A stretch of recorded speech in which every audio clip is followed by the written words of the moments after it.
بسم اللہ الرحمن الرحیم۔ السلام علیکم۔ شادی کے 5 سال بعد بھی مجھے اولاد نہیں ہوئی تھی۔ میرے شوہر کے صبر کا پیمانہ اب لبریز ہو گیا تھا۔ وہ اب ڈھکے چھپے الفاظ میں مجھ سے کہنے لگا کہ میں دوسری شادی کرنا چاہتا ہوں، پر میں تم کو بھی خوش رکھوں گا، تم اس بات کی فکر نہیں کرو۔ میں اپنے شوہر کی ان باتوں کو مزید بڑھاوا نہ دیتی اور نظر انداز کر دیتی۔ مگر ایک دن میں اپنے گھر آئی تو میرا شوہر گھر نہیں تھا، حالانکہ میرے گھر پہنچنے سے پہلے ہی وہ اپنے دفتر سے آ جایا کرتا تھا۔ میں آس پاس کی عورتوں کے گھر سے گھوم پھر کر جب آتی تو وہ گھر میں ہی ہوتا تھا، لیکن آج شوہر کا نام و نشان نہیں تھا۔ میں اس کا انتظار کرنے لگی، شام سے رات ہو گئی پر وہ نہیں آیا۔ میں بہت پریشان تھی کہ نہ جانے کیا ہوگا، کہیں اس نے دوسری شادی ہی تو نہیں کر لی۔ بالآخر شام کے 9 بجے جب اس نے گھر کے دروازے پر دستک دی تو میری جان میں جان آئی۔ میں نے دروازہ کھولا تو سامنے شوہر کھڑا تو بہت ہی زیادہ خوش تھا۔ عموماً جب وہ گھر آتا تو تھکا ہارا ہوتا، پر آج شوہر کو دیکھ کر لگ رہا تھا کہ اس نے کوئی بڑا کام کر لیا ہو اور وہ اس کی وجہ سے بہت خوش ہے۔ میں شوہر کو اندر لے آئی، اس کو چائے بنا کر دی، کھانا کھلایا اور پھر پوچھا، کیا بات ہے ماجد، آج آپ بڑے خوش لگ رہے ہو؟ ہاں بس خوشی کی ہی بات ہے، میں تمہیں کچھ دنوں کے بعد بتاؤں گا، ابھی بتایا تو تم ہنگامہ کرو گی۔ نہیں، خدا کے لیے مجھے ابھی بتا دیں، کیا آپ دوسری شادی کرنے والے ہیں؟ میں نے ہمیشہ کی طرح مشکوک لہجے میں پوچھا۔ ارے بھائی، میں شادی کر بھی لوں تو اس سے تمہیں کیا مسئلہ؟ دیکھو، تم کو اچھا کھانے پینے کو ملتا ہے، میں تمہارے پاس رہوں گا، تم کو وقت دوں گا، پھر اس ضد کرنے کا کوئی فائدہ ہے بھلا؟ شوہر کی بات سن کر میرا دل بجھ گیا تھا۔ تو مطلب آپ نے اپنے لیے کوئی رشتہ دیکھ لیا؟ نہیں میری جان، میں نے ابھی رشتہ نہیں دیکھا، بس ایسا سوچا ہے اور کسی سے بات کی ہے۔ شوہر کی بات سنتے ہے اور کسی سے بات کی ہے۔ شوہر کی بات سنتے ہی میں اونچا اونچا رونا شروع ہو گئی۔ مجھے روتا دیکھ کر شوہر کو غصہ آ گیا۔ تم ہر وقت روتی رہتی ہو، ماتم کرتی رہتی ہو، میں مر جاتا تو تم تب کیا کرتی؟ ارے بھائی، دوسری شادی کرنے دو مجھے، میں تمہارا حق نہیں کھاؤں گا۔ میں اپنے شوہر کی بات سن کر اور رونے لگی۔ یہ دیکھ کر ان کو بھی غصہ آ گیا۔ میں نے ابھی شادی کی بات ہی کی ہے اور تم نے رونا دھونا ڈال دیا، مجھے اتنی اذیت مت دو۔ وہ اٹھ کر باہر چلے گئے۔ میں روتے ہوئے سوچنے لگی کہ اب تو میرا شوہر کھلم کھلا اس بات پر اتر آیا ہے کہ وہ دوسری شادی کر کے رہے گا، سو مجھے کچھ ایسا کرنا چاہیے کہ میرا شوہر بھی میرے ہاتھ میں رہے اور دوسری شادی کی تلوار بھی میرے سر سے ہٹ جائے۔ میں اس بارے میں گہرائی سے سوچنے لگی۔ اگلی صبح میری ایک پڑوسن سے ملاقات ہوئی۔ میں شوہر کے دفتر جانے کے بعد ہی محلے کے چکر لگانا شروع کر دیتی تھی۔ میں سمرین کے پاس، اس بارے میں پریشان نہ ہو، میں تمہیں ایک سائیں بابا کے پاس لے کر جاؤں گی۔ سائیں بابا کے پاس کئی عورتیں آتی ہیں، وہ عورتوں کے ہر طرح کے مسئلے حل کر دیتے ہیں۔ ان کے پاس تو مرد بھی آتے ہیں، پر یہ زیادہ تر کام عورتوں کے کرتے ہیں اور عورتیں ان سے بہت خوش ہیں۔ سائیں جی کی خاص بات تو یہ ہے کہ یہ دوسرے پیروں فقیروں کی طرح عورتوں کے ساتھ بدتمیزی نہیں کرتے، بس اپنا موکل کے ذریعے کام کرواتے ہیں اور ہدیہ لے لیتے ہیں۔ میں سمرین کی بات سن کر بہت پر امید ہوئی تھی۔ ٹھیک ہے سمرین، تو مجھے سائیں بابا کے پاس لے چلو، میں انشاءاللہ ان کی باتوں پر پورا عمل کروں گی، اور مجھے کچھ نہیں چاہیے، بس اپنا گھر بچانا چاہتی ہوں۔ بس ٹھیک ہے، تم شام ہونے سے پہلے میرے ساتھ رکو، اگر ایسا ہو گیا تو تمہارا شوہر تمہارے قابو میں آ جائے گا۔ میں سمرین کے پاس ہی رک گئی۔ سمرین نے اپنے گھر کا کام کاج ختم کیا اور تقریباً ظہر کے وقت بولی، میرے بچے اسکول سے آ جائیں، کھانا کھا لیں گے تو پھر ہم چلیں گے۔ آدھے گھنٹے میں اس کے بچے بھی آ گئے، انہوں نے کھانا کھا لیا۔ پھر میں اور سمرین اپنی اپنی چادریں اوڑھ کر گھر سے نکلیں، سو کہ ہمیں کوئی پہچان نہ سکے۔ ویسے بھی دوپہر کا وقت تھا، تقریباً ہر گھر میں لوگ سو ہی رہے تھے۔ میں اور سمرین گلی سے چپ کے قدموں نکل آئے تھے۔ بابا سائیں کا گھر کافی دور تھا، وہ اس محلے سے دور ہی رہتے تھے۔ آدھے گھنٹے کے پیدل سفر کے بعد ہم بابا سائیں کی گلی میں پہنچ گئے۔ میں نے دیکھا یہ ایک تنگ سی گلی تھی۔ اس گلی کے لوگوں کے بارے میں نے کچھ اچھی باتیں نہیں سنی تھیں، میں اور سمرین آگے بڑھ ہی رہے تھے کہ بابا سائیں کے آستانے کے آگے بہت زیادہ ہنگامہ دیکھا۔ ایک عورت تھی جو مسلسل شور کر رہی تھی۔ اس کی لڑائی جھگڑے اور چیخنے کی وجہ سے آس پاس کے لوگ بھی وہاں اکٹھے ہو گئے تھے۔ کیا بات ہے، یہ عورت اس طرح کیوں چلا رہی ہے؟ تمہارے بابا سائیں نے اس کے ساتھ کچھ چھیڑخانی کی ہے، میں نے ڈرتے ہوئے کہا تھا۔ چپ کرو، بابا سائیں ایسے نہیں ہیں، ضرور اس عورت کا کوئی اپنا مسئلہ ہوگا، چلو ہم چل کر دیکھ لیتے ہیں، سمرین نے کہا تو میں اس کے ساتھ ساتھ آگے بڑھی۔ دیکھا تو ایک عورت اپنا سینہ پیٹ رہی تھی، وہ بہت زیادہ رو رہی تھی۔ اس کو دیکھ کر مجھے بھی دکھ ہونے لگا۔ ہم نے لوگوں سے پوچھا کہ اس عورت کو کیا ہوا ہے، تو یہ لوگ کہنے لگے کہ اس کا شوہر اسے چھوڑ کر چلا گیا ہے۔ بابا سائیں نے اس کو تعویذ بھی دیا تھا، کہا تھا کہ تیرا شوہر یا تو تیرا دیوانہ ہو جائے گا یا تجھے چھوڑ کر چلا جائے گا۔ بابا سائیں نے اسے کہا بھی ہے کہ وہ اس کی شادی کا بندوبست کریں گے، پر یہ عورت پھر بھی اپنے اس ماتم کرنے سے باز نہیں آ رہی۔ اسے اپنے شوہر کا غم کھا رہا ہے، تبھی اتنی غصے میں ہے۔ میں اس بات سے بہت ڈر گئی تھی۔ سمرین کہنے لگی، ایسے تماشے روزانہ ہوتے رہتے ہیں، اب بابا سائیں کوئی خدا تو کہ جو وہ چاہیں وہ ہو جائے گا، کبھی کبھار ایسی باتیں ہو جاتی ہیں۔ پر اندر جاتے ہوئے میری نظر اس عورت پر پڑی تو اس کی آستین پھٹی ہوئی تھی۔ یہ دیکھ کر مجھے بابا سائیں پر شک سا ہوا کہ کہیں یہ عورتوں کا استحصال کرنے والا، ان کے ساتھ غلط تعلقات قائم کرنے والا تو نہیں ہے۔ سو میں سمرین کو بھی اپنے ساتھ اندر لے گئی۔ ہماری باری جلد ہی آ گئی۔ میں سمرین کے ساتھ اندر گئی تو دیکھا وہ ایک اندھیرا سا کمرہ تھا، پر یہ کوئی بابا نہ تھا۔ اس کی عمر تقریباً 40-50 سال ہوگی۔ اس کے چہرے پر ہلکی ہلکی داڑھی تھی اور پیلے رنگ کا لباس پہن رکھا تھا۔ یہ دیکھ کر مجھے بڑی حیرت ہوئی تھی۔ آج تک میں نے کسی پیر بابے کو پیلے رنگ کا لباس پہنے نہیں دیکھا تھا۔ ہم ان کے سامنے بیٹھ گئے۔ بابا سائیں مجھے دیکھتے ہی چونک پڑا۔ تو کہاں سے آئی ہے؟ بابا سائیں کی نظریں مجھے عجیب لگ رہی تھیں۔ میں جی پچھلے محلے سے آئی ہوں، آپ کے پاس اس لیے آئی ہوں کہ میرا شوہر دوسری شادی کرنا چاہتا ہے۔ میرے ہاں اولاد نہیں ہے۔ میں چاہتی ہوں کہ اولاد ہو یا نہ ہو، میرا شوہر مجھ سے محبت کرے۔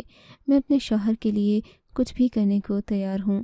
میری بات سن کر بابا سائیں مجھے کافی دیر غور سے دیکھتا رہا، جیسے اسے مجھ میں کسی پرانی شکل کو ڈھونڈنا تھا۔ میں اس سب سے بہت تذبذب کا شکار تھی۔ سمرین نظریں جھکائے بیٹھی تھی۔ میں نے دیکھا بابا سائیں منہ ہی منہ میں کچھ بڑبڑا رہا تھا اور مجھے بھی دیکھتا جا رہا تھا، جبکہ سمرین پاس ہی بیٹھی مجھے حوصلہ دے رہی تھی۔ آخر بابا جی کی پڑھائی ختم ہوئی تو ان کے ہاتھ میں ایک کپڑا تھا جو یہ مجھے دیتے ہوئے بولے، یہ لے، تو بھی کیا یاد کرے گی؟ میں نے اس کپڑے پر پھونک مار دی ہے۔ اب سے تیرا شوہر تیرے ساتھ اچھا سلوک کرے گا، تو زندگی بھر خوش اور شاد رہے گی۔ یہ بات سن کر میں بہت خوش ہوئی تھی۔ بابا سائیں، آپ کا ہدیہ کیا دوں؟ ہدیہ کچھ نہیں ہے بیٹی، میں تم کو وقت آنے پر بتاؤں گا۔ اس شخص نے بڑے ہی ناٹک والے انداز میں کہا تھا۔ سچ پوچھئے تو مجھے اس کپڑے پر یقین نہیں تھا۔ میں نے بابا سائیں سے پوچھا کہ یہ کپڑا کیسے کام کرے گا، مجھے اسے کیسے استعمال کرنا ہے، تو بابا سائیں نے ایک عجیب بات کی۔ شوہر کے آنے سے پہلے تم یہ کالا کپڑا اپنے پاؤں پر باندھ لینا، اس سے وہ تم سے محبت کرے گا، تم پر اتنی چاہت نچھاور کرے گا کہ تم نے سوچا بھی نہیں ہوگا۔ وہ تمہاری عزت بھی کرے گا۔ ہاں، مگر اس دوران اس کے لہجے میں یا پھر اس کی باتوں میں کوئی تبدیلی آئے تو تم اس بات پر خفا نہ ہو جانا۔ میں بابا سائیں کی بات سمجھ گئی تھی۔ اب میں اٹھ کر جانے لگی تو سمرین وہیں رک گئی۔ میں نے کہا، سمرین تم بھی تو چلو۔ بولی کہ تم جاؤ، میں نے بابا سائیں سے اپنا بھی ایک مسئلہ بیان کرنا ہے۔ مجھے سمرین کی بات پر عجیب سا لگا تھا۔ میں نے اتنا بڑا مسئلہ سمرین کے سامنے ہی بابا سائیں کو بتایا، پر سمرین کو مجھ سے زیادہ اس بابے پر یقین تھا جو سرے سے بابا لگتا ہی نہ تھا۔ میں ناگوار سا منہ لے کر باہر آ گئی۔ تقریباً 10 منٹ کے انتظار کے بعد سمینہ بھی باہر آ گئی۔ وہ بہت خوش لگ رہی تھی۔ کیا ہوا سمینہ، تمہارا کیا مسئلہ تھا؟ ارے تم سے کیا چھپانا نادیہ، تم تو میری سبھی حالات سے واقف ہو۔ تمہیں پتہ ہے کہ مجھے ان تعویذ ٹونوں کی کیا ضرورت ہے، لیکن پھر بھی سسرال میں حالات ایسے ہیں کہ بعض اوقات یہ سب کرنا پڑتا ہے، ورنہ حالات قابو سے باہر ہو جاتے ہیں۔ میں نے سمرین کی بات پر اعتبار کر لیا۔ ہم لوگ گھر واپس آ گئے۔ راستے میں سمرین مجھے مختلف باتیں بتاتی رہی۔